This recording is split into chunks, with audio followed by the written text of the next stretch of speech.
Gurur Brahma, Gurur Vishnu, Gurur Devo Maheshwaraha, Gurudeva Param Brahma, Tasmai Shri Gurave Namaha, Tasmai Shri Gurave Namaha. Welcome to all of you. Welcome to our teacher friends over at Saket. We'll follow a similar pattern like we did last Sunday, which seemed to work well, where workshop style, where you'll have time for discussion and input. And those of you in Saket, please follow suit as well. Follow along. Get into 2 or 3 groups, whatever you see is fit for your area there. So last time we talked about how teaching methods have to change with the times. Just because the kind of kids we were dealing with 10 years ago aren't the same texture now. Their influences externally are different. What their goals are sometimes different. And when it comes to the challenges they're facing in owning up this Hindu identity, those hostile forces or those insecurities and misconceptions, those are different as well. So understanding that is one of our first goals that we have to have. Now, today's essay that we're going to look at is got a lot of power packed into it, the way Gurudev has written it. It is called Rediscover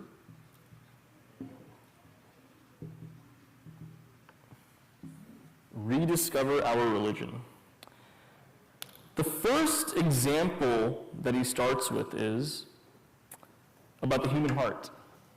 And the human heart has blood circulating, pumping around the entire body. I can't explain as well as Praveenji does, given his profession, but I'll try my best. That's essentially what it does. Stop me if I'm wrong anywhere.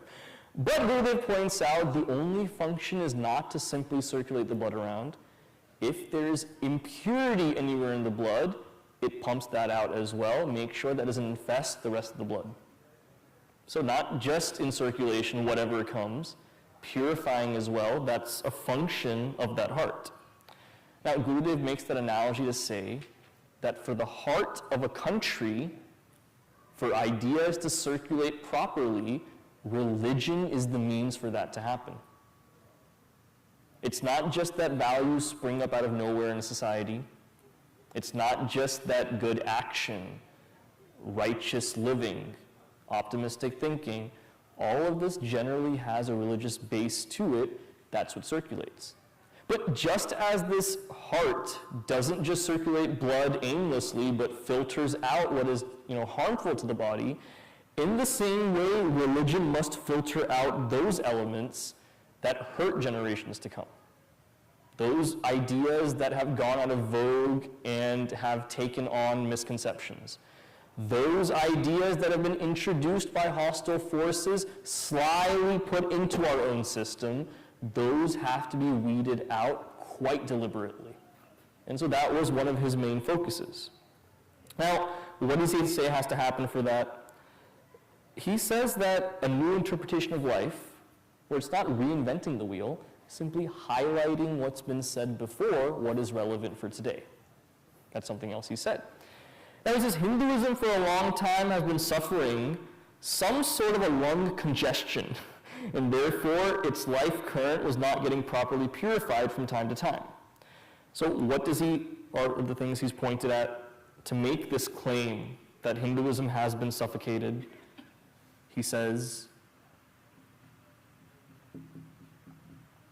political slavery, and we'll go through each of these.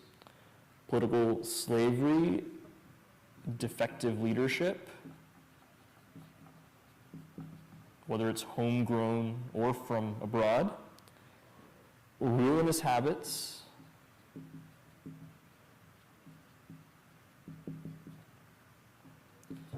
lack of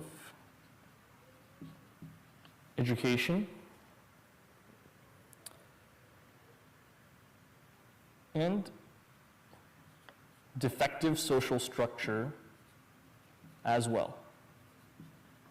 So before the activity we get to, in a quick nutshell, then what is he saying here? Political slavery.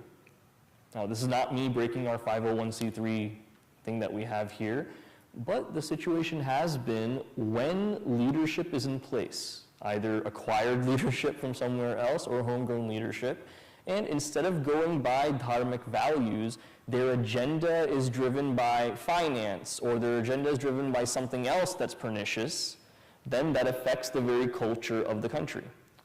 Defective leadership. In the same way then, when there are kickbacks or there are personal agendas at place, not looking at the population as a whole, this is what happens.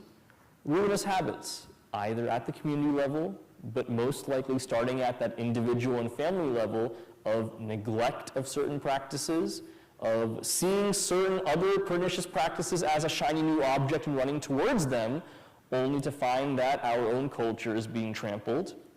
Lack of education or change of systemized education, where that pull that I see from religion being infused into education, we value a secular education much more, right? And we see it. If you had a choice of your kids getting all A's versus all A's and 1B, the kid with all A's and 1B, he could come to the Bala Vihar every single week. If you have a trade-off, like a genie comes and grants you a wish, saying your kid gets 1B, attends Bala Vihar the entire year, or he gets all A's and his attendance is sporadic, what would you choose? I'm not going to ask you what you would choose, but that's a question to answer ourselves, but that's very crassly put, but that is the situation sometimes. Lack of social structure then.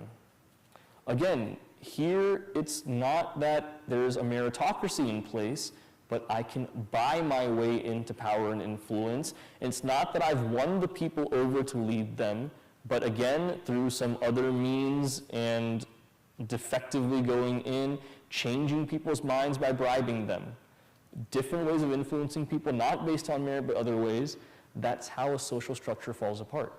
If you look at our Vedic system, the trope of the poor Brahmana and the Gurukula was an intentional arrangement, where money and power should never corrupt education. It's not that I can go to Stanford, have an endowment in my name for 30 million, call it the Brahmachari Hari Chaitanya chair of blah blah, and have someone installed there that teaches my personal agenda. That corrupts what education is. Sadly, in today's day and age, that's where we are. So what I'd like is, how many of us are there? I'm bad at math, I can't count. Try to make it an even split as much as possible. So everyone from here onwards is on that side. The rest of you here, the chair people, you choose where you want to go. Okay, you've earned that right as a chairperson. Who am I to tell you where to sit and where to go?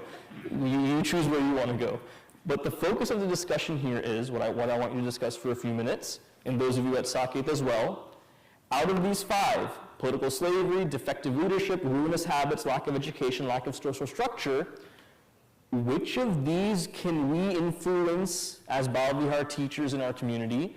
Which of these can we not influence? And don't just say yes, no, yes, yes, no. Not that. Go deeper into it. Why can't we influence, or why can we influence? Take 5 minutes on that. Ready, set, go!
This is the exciting part. Yes, this is the exciting part where I get to hear from you. So, I had team names last time, because today, yes, Team Vinayak, Team Ganapati, okay? That's how we're going to do it. Team Vinayak, what was your consensus on this? One of you share. Someone. It's okay if you do whatever you discussed. Goreji, please. Yes, our consensus, we went over first two. Okay. The consensus was, yes, we have a role to play for both influencing political slavery by participating, having our voice, Okay. instead of being a coy about it. Okay. Start voicing our, have a voice in our community, right? And that's how you can influence political way of looking at our religion. And second thing is defective leadership also we agreed on. We as ourselves can also influence as well as overall from the top leadership also it should be the right level of leadership. Okay. Okay. Is something else? By modeling it. Modeling it ourselves, right? Showing it ourselves. Yeah. Team Ganapati. I'll summarize for us. So Yes. I agree with the other one that there has to be more activism from our side, and that there has to be more activism on our part to disseminate knowledge about Hinduism. So Ashwinji brought a point that libraries do not have good books on Hinduism. It might be an avenue where we can definitely, pitch in and provide resources which students can then avail if they are interested in that. That's number one. Okay.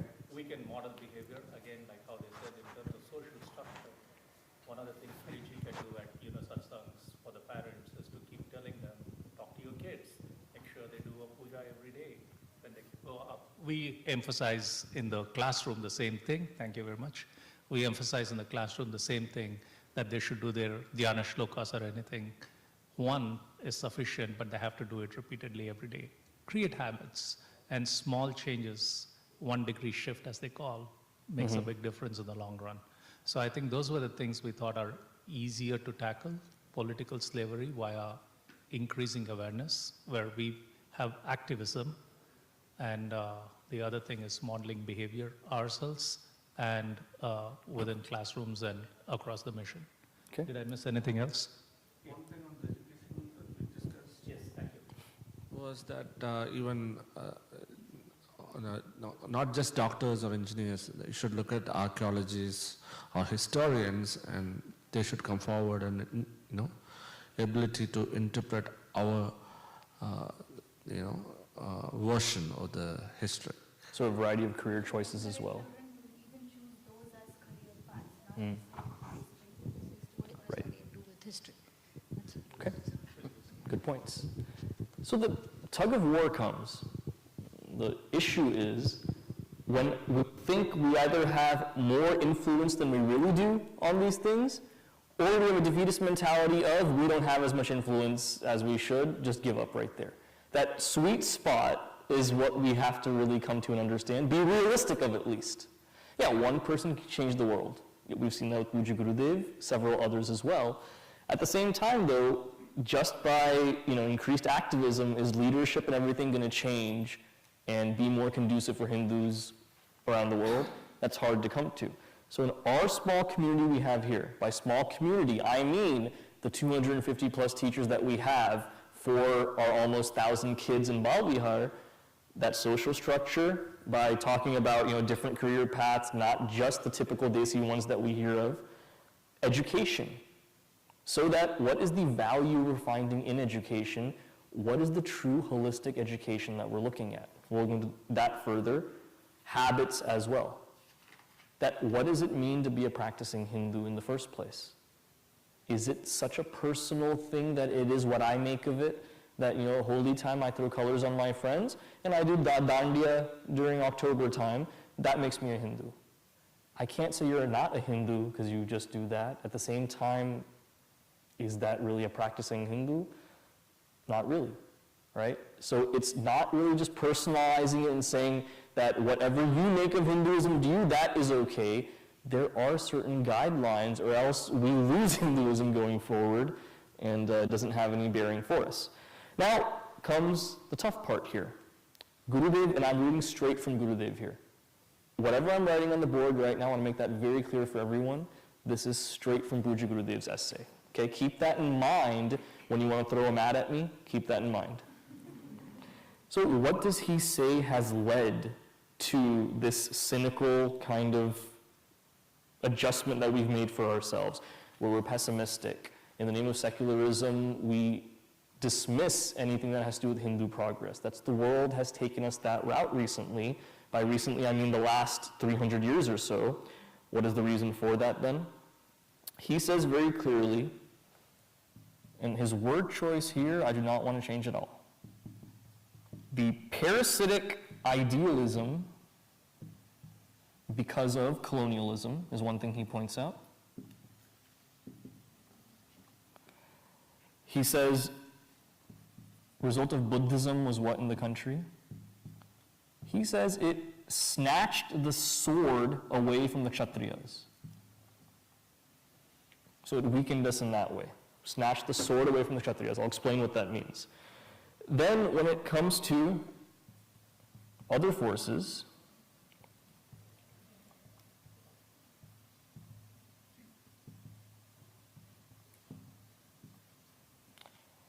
Islam with antagonism in society, Christianity with, again, his word choices. It's Gurudev, man. This is not some normal person. He's amazing with his word choice. Sly missionary methods. It just got really awkward now, didn't it? I can feel it. So why is Gurudev pointing this out? He goes on to say, this is not a blame game that he's playing here.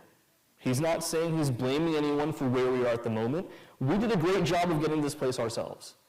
But understanding what the external forces are, that has to make its way into our educational component. And for what reason? Let's see that. When it comes to the parasitic idealism of colonialism, you open any history book up today and you look at knowledge systems, gravity, other scientific things like the sun being the center of our solar system, the earth going around, scientific things from that level to how an embryo and a fetus develops, to mathematics, basic and advanced. Our Bharatiya civilization came to these conclusions centuries before any other civilization did. That is a fact, undeniable. Look it up to make sure these things are valid. They are.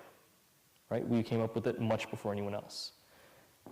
Our claim is not that we have to get credit for it and other people are taking credit, that makes us insecure. That's not the thing at all. It's that because of this colonial mindset that came in, not only is it people from all over the world that are saying that India didn't come up with anything, it was just the Western forces, we ourselves are saying that now. Where if it said in our Veda, it says this. In Hanuman Chalisa, Yojanas, distance from the earth to the sun is clearly given in a Bhakti Grantha like Hanuman Chalisa. We scoff at that and we say, okay, this is just WhatsApp nonsense that's going around. There's nothing valid to this. We've come to that point as Indians and Hindus ourselves. In an independent India, we've come to that point. That's the shame that Gurudev is talking about. How did Buddhism weaken? Bauddha ideology was one not grounded in the Veda. They may say that the world is unreal, that this assemblage is unreal, but when it comes to what is that reality, their definition is completely different. Shunyavada is one school of thought in Buddhism where there is nothing beyond all of this. It's kind of a nihilistic standpoint in that sense. Now, you can say, Hariji, that's philosophy. How did that weaken anything? The way ahimsa was defined at that time by the Buddhist forces was not done in a responsible way. It was meant to have all the Kshatriyas lay down their arms. Yes, sir? Speaking about Buddhism, if I'm right, then among the 10 avatars, don't we also consider Buddha as the avatar? I'm really glad you brought that up. Okay. Why is Bhagavan Buddha an avatar then? Was that a later addition? Are you going against Hinduism, Hariji, by what you're saying? Very good point. Gautam Buddha was an avatar of Bhagavan Mahavishnu. That is there. This philosophy of Buddhism that we're talking about, his disciples had 4 different schools of thought. His direct disciples. You see sometimes that there's a master They have their main disciples. Over time, the philosophy gets changed and there are different shakhas and branching out. Right from the get-go, 4 different ones. Because what Bhagavan Buddha had said was not taken the right way. There was misinterpretation of what he said. Therefore, arguments, therefore, 4 schools. So the Buddhism that came about now and we see as a philosophy with their granthas, that is not the philosophy expounded by Bhagavan Buddha. He did not go against the Vedas and everything. That was a misinterpretation of his own teaching that happened. So because of that, they had all the Kshatriyas lay down their arms, no longer defending themselves from hostile forces that came. Ahimsa was kind of misguided. That's what that led to. That's how we were weakened. Now, fast forward even more with the barbaric Islamic invasions that happened, antagonism in the society that was not seen before this time. Because you have Dharma Yuddha and Kuta Yuddha. In Mahabharata time also that was in vogue. Dharma Yuddha is that kind of warfare where there is a civilized form of that warfare. For example, the rules that we know very clearly from Mahabharata are that if you're fighting someone who's unarmed, you can't kill them, right? Or fight someone on your level, pretty much pick on someone your own size. At your own level of fighting, don't go below that. What are some other things we find in that Dharma Yuddha code? If I'm fighting against someone that does not have a male heir, I can't kill them in battle. Because how does that family earn and things after that? I have to keep that in mind and not do that. When I fight, it has to be on a neutral ground and territory. It's not that I can go in and fight someone in their city and kill their people. Neutral ground, so the innocent people that didn't sign up for this war, they don't get pulled into the mess. If I do fight in a city somewhere, temples, libraries, educational gurukulas, and agricultural areas, I cannot destroy. Those are off limits. Because I have no right as an enemy, no matter how much I don't like this side, to kill their educational establishments, to kill their religious places, to hurt their livelihood by killing their crops. I have no right to do that. Now, juxtapose that with Kuta Yuddha, which you can call any form of war today is Kuta Yuddha. Sneak attacks, guerrilla warfare, total war. In the Civil War, it was said that when the Confederacy would sack a city from the Union side, they would burn down the entire city. Houses, agriculture, everything, so that it would take 2 generations for that city to recover again. That was not Dharma Yuddha.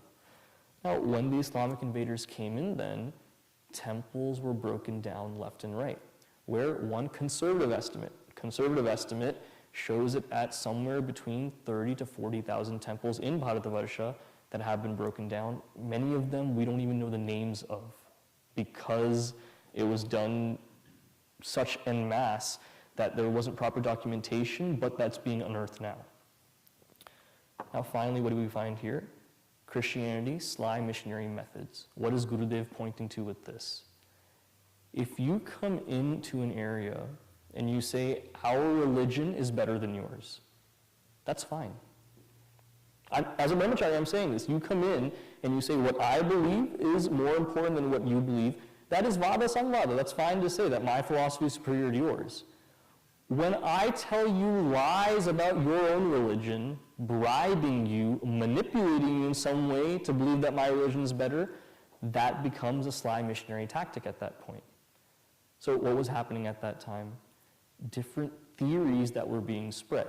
Now, there are 3 ways, major ways, that from a rhetorical level, I'm not talking physical violence, a rhetorical level that Hinduism has been attacked from the very beginning. They attack Shastra, historical negationism, and the 3rd way is attack of the Hindu leaders. How is this done in different ways? Shastra, saying that your religion is completely backwards, your Shastra is just a bunch of superstition, there's no need to follow it. There's a book that I read by the Reverend William Campbell. Of all places, Kadapa, Andhra Pradesh was where he set up shop, and he had a big church there. So he wrote a 600-page book investigating into Hinduism, the sole point is, what do these Hindus believe? How do we fight against it? He read Ramayana, Mahabharata, he went through the Upanishads, Bhagavata Mahapurana, he went through all of this after learning Sanskritam. That much of an effort he put in, not for the right means, but he learned all of this to go through it. So entire Ramayana story, everything is there, and little things peppered in there. By the way, in this story, they worship a god who's a monkey, who they say can fly and stuff. How stupid is this, essentially? Or they believe a tortoise lifted the earth out of the water. How dumb is this? All of these things he goes into very, very clearly. And so he says that the Shastra is completely no value to it, let it be cast out. That's one way. Historical negationism. You see this happening now more than ever, where what we point to as these things that happened, clearly the historians say it never happened. If you deny the Holocaust today, you're seen as someone that's completely illogical, out of touch, racist, all of these things. Somehow denying all of these things, though, puts you in the elite upper echelons of academia. That's where we found the world today. And then finally, criticizing the leaders, Hindu leaders that are there. From the time of big leaders like Swami Vivekananda, for instance, he was peddled as someone who was doing voodoo and stuff like that in this country. There are newspaper articles I've read from the 1800s, 1890s when he first came, calling him out and saying he's done awful things. There are people that point the finger at Pujya Gurudev. There's one professor in Canada who points at Gurudev and says he tried to convert people all over the world to Hinduism. He was a Hindu extremist that just wanted everyone to be Hindu. That's why he went around speaking in English, so that he could convert people. I mean, the joke here is, the truth is, he was converting Hindus to Hinduism because we all engage in English, but he says this is the other way around. It made me laugh, but at the same time, people believe it, so it made me cry at that point. Something more pernicious than that, where Madhusudana Saraswati ji, one of his biggest contributions, besides his great commentaries and works, he wrote a great Deepika on Bhagavad Gita, one of the greatest commentaries. He lived during the time of Akbar, during that reign. He had these sannyasis build akhadas, gyms, where they would go learn self-defense. Sadhu sannyasis learning self-defense. What could the need for that be in that time, 1700, 1600 time? It was that rumors were being spread by Akbar's administration, and this is true. Him making the accusation is true, that there was homosexual activity going on in these sannyasis where they lived, so it's our duty as good Muslims to go kill these people. That rumor was falsely spread like that. Sadhus en masse were murdered one after the other. Madhusudana Saraswati ji said, this cannot stand.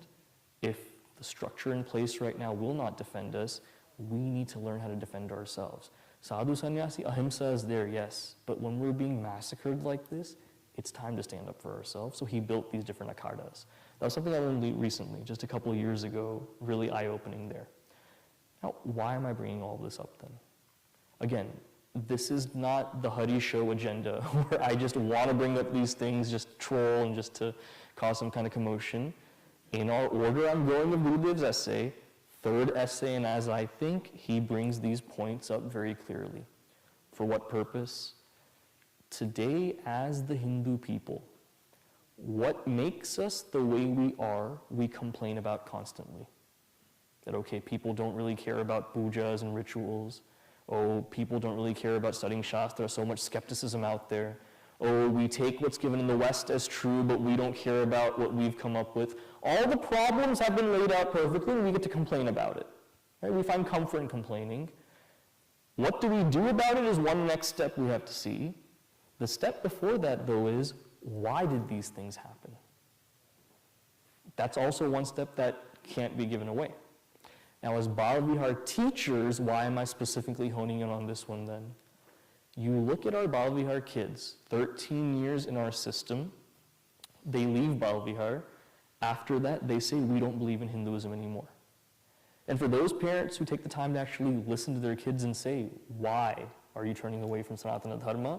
Their reasons are that it's a racist religion, it's against a certain ethnic group, it's outdated and illogical and superstitious. These are the kind of things you hear. Or Hindu leaders are just hate mongers who don't really have any touch with reality or the religion. They come up with all these different reasons. These are reasons that are brought on by outside forces.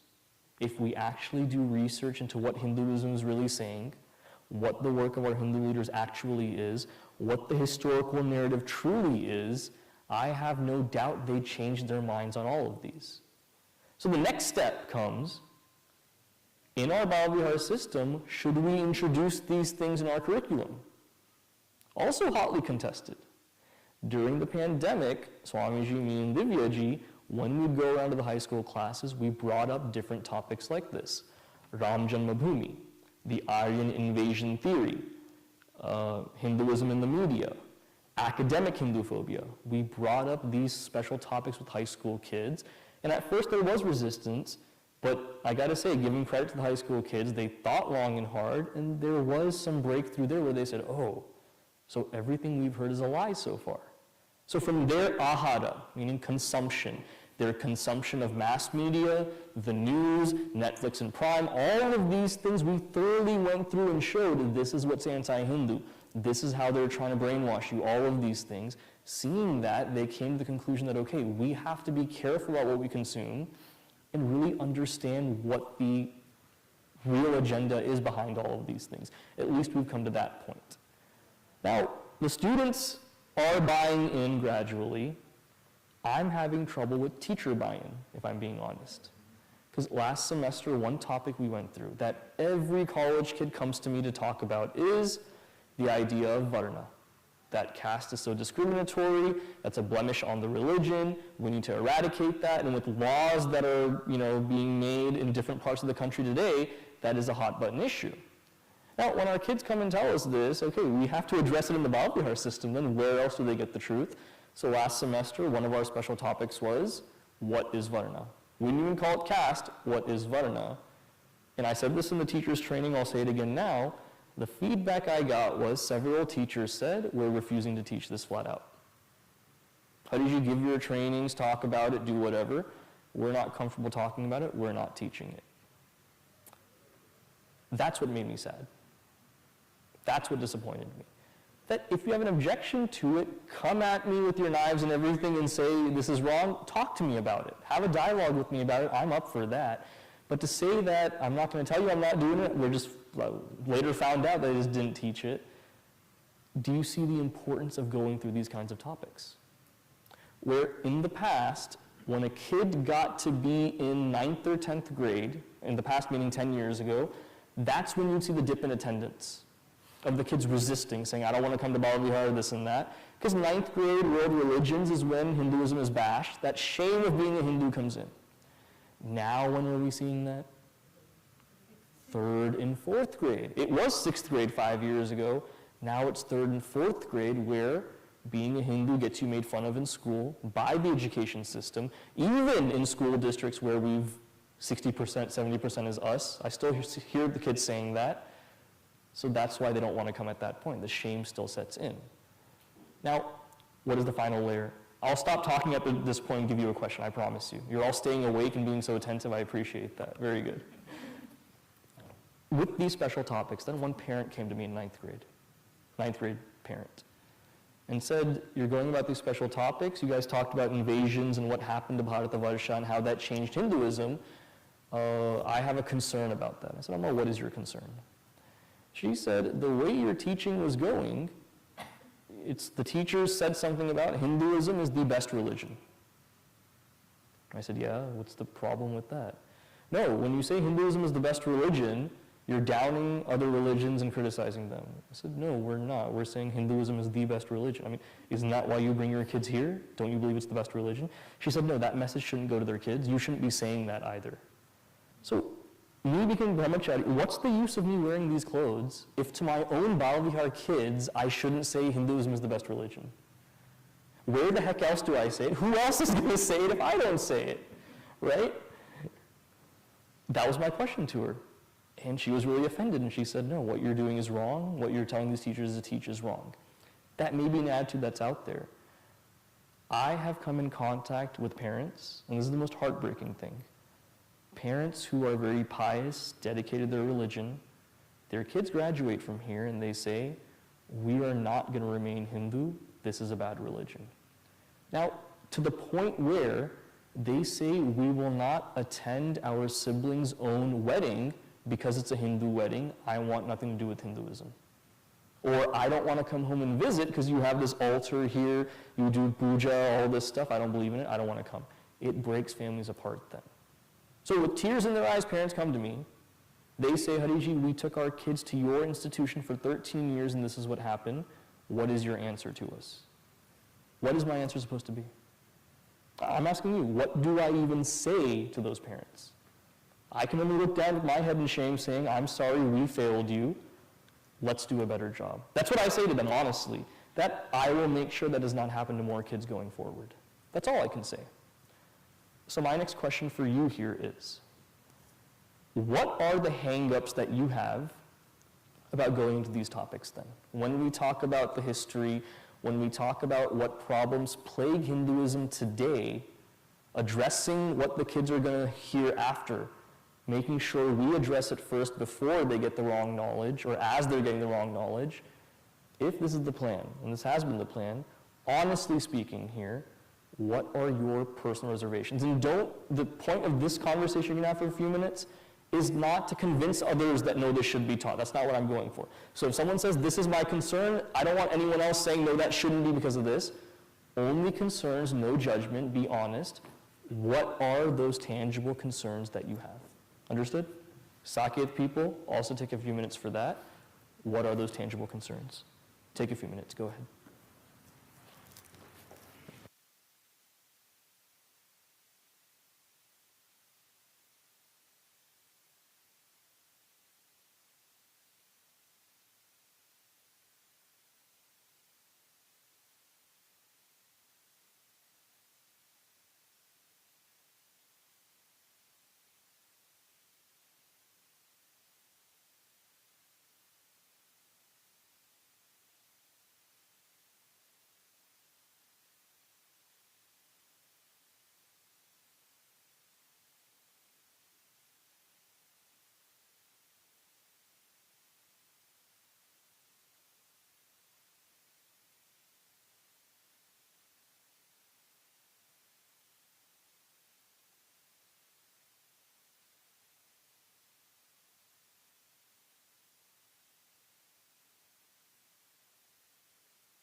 3 more minutes. Those of you in Saket as well, 3 more minutes.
Alrighty, ready everybody? Let's do this. Moment of truth. So you know Domino's used to have a policy 30 minutes or less. If your pizza was like not in that time frame, they'd pay for they'd cover it. And so what we would do, I did it once, okay? It's on YouTube. Okay. We ordered it from somewhere and our address was farther away than 30 minutes. We got it for free. In college, we did it once. Never again though. I became dharmic after that. On YouTube, yes. So, my policy here is, for your answers, 10 seconds or less, okay? Or I get a free meal from you if it's 10 seconds or more than 10 seconds. The reason I'm saying that is a lot of good discussion happened. I'll go around, say it, I'll repeat it for our friends in Saket so that we're not throwing a mic around and everything. It's easier that way.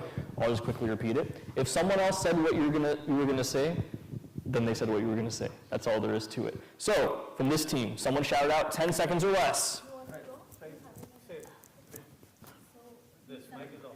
It's okay, it can be off. I'll repeat what you say. We summarized the limitations under lack of clarity or knowledge, lack of conviction in us, lack of consistency in messaging, and difficulty with communication, whether it's connecting to children or being worry of branded as a fundamentalist, which will then shut off further communication, or children don't listen anymore. So 2 things here. There is a knowledge problem and a perception problem then. That this team said those are hang-ups against teaching these kinds of things. One, insecurity is. One, lack of knowledge about it, lack of conviction and belief in it. That's one part. The other is, even if taught in the right way, will the perception from the kids, because of our communication or otherwise, we are labeled as extremists, fundamentalists, that whatever is going around will be labeled as that. Good. From this team, anything? What are hang-ups from going this route? I think lack of self-clarity. Okay. We have experienced it, and how do we tell our kids? Lack of self-clarity, that from our experiences or lack of, how can we tell the kids? Yes? Yeah, so basically we know why it originated, but we have experienced it ourselves. So make it sound right to the kids, how do we do that? Okay. No personal experience. Now, one thing on that, I'll pause here for a second. And I know some of the discussion is going in this route.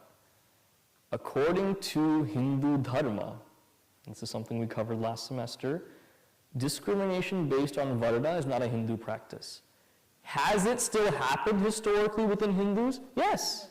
Let's not deny that when we're teaching the kids this. Have people abused power in the name of religion to subjugate others and to hurt them? Heck yes, it's happened. Does it still happen in parts of India today in the worldwide diaspora? Yes, it does in certain cases. Is it as prevalent as the media amplifies it? That's something you have to investigate. Is it that it's connected with the Hindu tenets? Absolutely not, if we understand what Veda says. That's where it gets, blown out of proportion. But we are no one to deny anyone else's experience and what they've gone through, or to judge them for harboring certain things based on that experience. That's a fine line that I mentioned a lot last semester. One example then. One of my friends, he's from Trinidad and Tobago. So when he came to visit for a camp, I was his parthasarathi. I drove him around, took him places. It was fun to interact with him for 3 days. So his last name is Sukadeo, is his last name. So people in those West Indies region with Indian Hindu roots, they have names like that. Ram Prasad, Sukadeo, names like that, Huh? Chandrapal, things like that, yeah. So I asked him, okay, what do you know about your family? He said, okay, 10 generations ago, they were from Bihar originally, which a lot of them don't know where in India they're from. Usually Bihar, UP, that's where they came from. So he said, there's a city in Bihar that I know, probably from there. I said, okay, that's cool that you traced it. Do you know what your real last name was? He said, yeah, Shukadev was the last name. Became Sukadeo when the British changed all these names for their own pronunciation. Mumbai became Bombay, things like that. So I said, okay, now that you know the true last name, when you have kids, won't it be wise to change their last name to Shukadev then? That's embracing the true Hindu roots. That should be the thing you do. He said, no, you're wrong. Because in my convoluted last name that I have, the history of my people is in that name. That we were brought to Trinidad as indentured servants against our will. Still, even after generations, we've still stuck with Hinduism. All of that whole story and hardship in the Hinduism we still stick with, that's all wrapped up in my last name right there. For that reason, to never forget that, I won't change the name. I was silent the rest of the 40 minutes in the car. I was just thinking, it just hit me so hard when he said that. That's a personal experience all wrapped up into that one name. We see it as, mispronunciation, Shuddha Sanskritam, it should be what it originally was. See how much history is wrapped up in there. So that moment taught me, okay, invalidating someone else's personal experience to say that this is the way it should be, I have no right to ever do that. We can't do that as teachers as well, either with other teachers or our students. Historical narrative being wrong, though, that's something to be addressed. Sorry, I digressed. I got excited at that point. What else did you all come up with from this side? Sarigama, you had?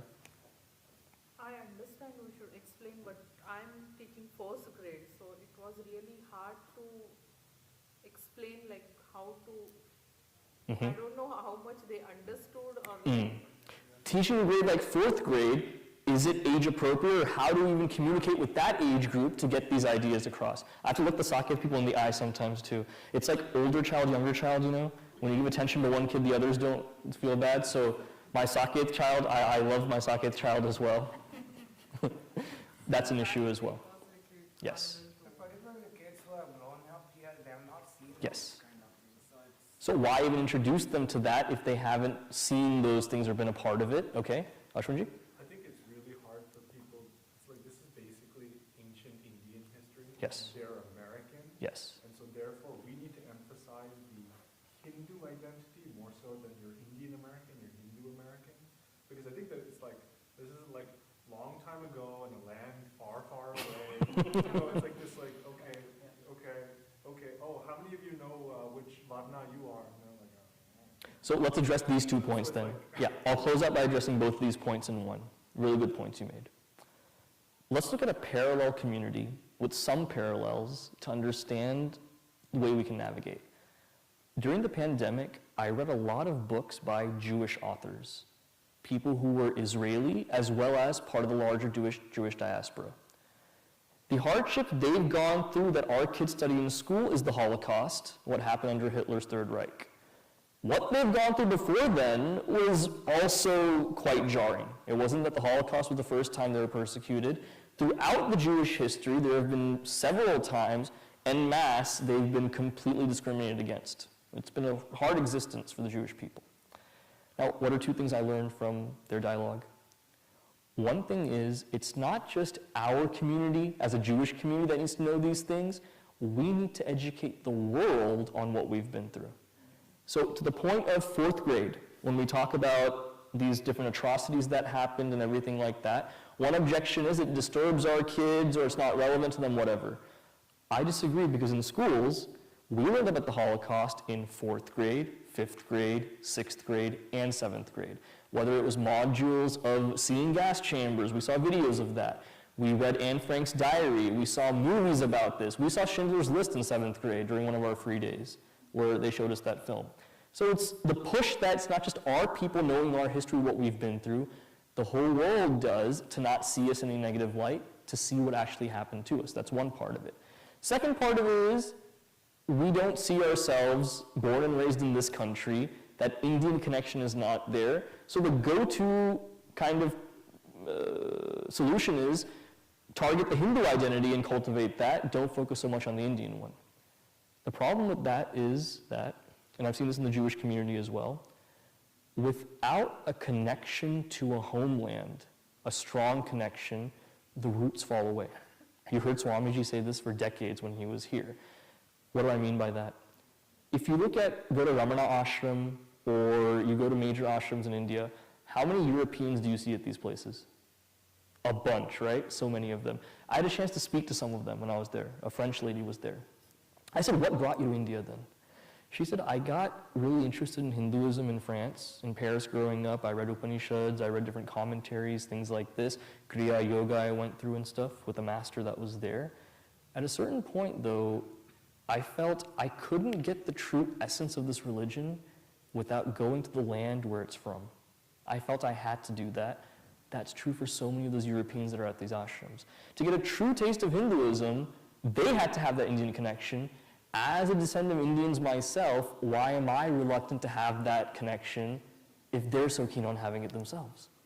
That Indian connection has to be there. Now, means of visiting and having an understanding of this is life in India, that may not be there, but as the Jewish community showed, having that allegiance to Israel as the homeland, where for so many years, even having that small tract of land in Israel was so hard to come by, they say for the diaspora to have that religious connection and attachment and allegiance to that homeland must be there, is what they say. And so one author that I've read in recent times, he's part of a group called Voice of India. He lived until about 2003. His name is Sitaram Goyal, a writer who wrote many books on Hindu identity in modern times. And what he said was, diaspora going out and doing big things in places is amazing. That's the best thing we can do as Hindus to really spread the message and to be confident wherever we are. At the same time, without that homeland connection, we fall apart completely. That in 2 generations or so, yeah, the Hinduism you practice is not the Hinduism you practiced. My generation will pass down something different. Without the homeland being a part of that picture, it'll completely fall apart. That's the conclusion we come to. So we'll continue this next time. I'm glad you had such open, honest dialogue. That's what made this good. It wasn't anything I did here. I simply wrote down what Gurudev said on a whiteboard. Honestly, that's all I did today. Asking you what your insecurities, hang-ups are about doing it. As much as our syllabus is intact and comprehensive, this is also an important part of it. That's why I wanted to stress. So with that, we will see you. I'll see you in 2 weeks, most of you, but Ganesh Chaturthi Puja tomorrow, and then 9 days every morning of Atharva Shirsh Upanishad chanting. So if you can, please come. If you can't come, please watch on the stream. Thank you so much, everybody. Hari Om. Om Shanti Shanti Shanti. Hari Om Shri Gurubhyo Namaha. Hari Om.